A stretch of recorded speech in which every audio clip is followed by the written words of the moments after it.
என்ன பண்ற? கருவேப்பிலை வச்சுட்டு நின்றுட்டு இருக்க. கருவேப்பிலை நிறைய இருக்குது கண்ணு.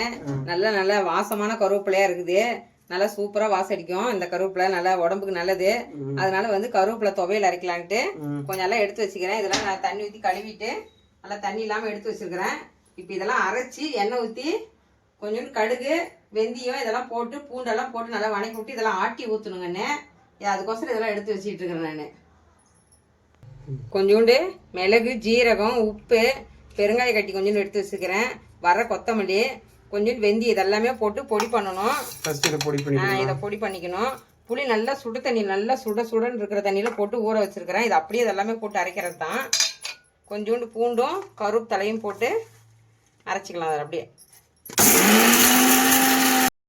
இந்த புளியும் இதிலே போட்டு அரைச்சி எடுத்துக்கலாம். நல்லா கொதிக்கிற தண்ணியில் போட்டு ஊற வச்சுருக்கிறேன்.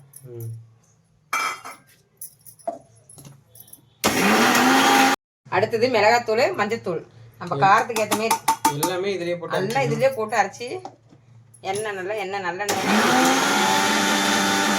அரைச்சி வச்சாச்சுங்க.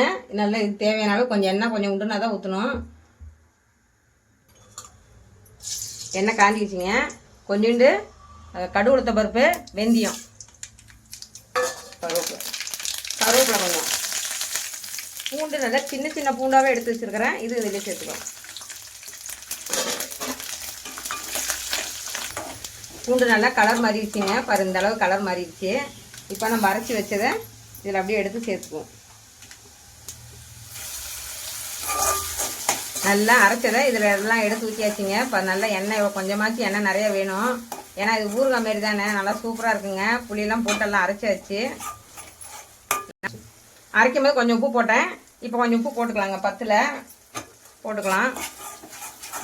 நல்லா இந்த மாதிரி எண்ணெய் பிரிஞ்சு மேலே வரணுங்க. கருவேப்பிலை தொக்கு ரெடி ஆயிடுச்சுங்க. இவ்வளோதான் இந்த இதுக்கு. கருவேப்பிலை தொக்கு ரெடி ஆயிடுச்சுங்க. இந்த மாதிரி நம்ம கருவேப்பிலை தலையை தூக்கி தான் கீழே போடுவோம். நம்ம வேஸ்ட் பண்ணாமல் இந்த மாதிரி செஞ்சு வச்சுக்கலாங்க. சூப்பராக ஈஸியாக சிம்பிளாக முடிச்சாச்சுங்க. இந்த மாதிரி நீங்களும் செஞ்சு பாருங்க. சாப்பாட்டை சுட சாப்பாட்டில் போட்டு சாப்பிட்டா அவ்வளோ டேஸ்ட்டாக இருக்கும். இட்லி தோசைக்கெல்லாம் கூட சூப்பராக இருக்குங்க. ஏன்னா நல்லா தொக்கு மாதிரி தானே செஞ்சுருக்குறோம். பாருங்கள் இந்த மாதிரி செஞ்சு வச்சிட்டோம்னா நம்ம ஒரு மாதம்னாலும் சரி அப்படியே இருக்குங்க.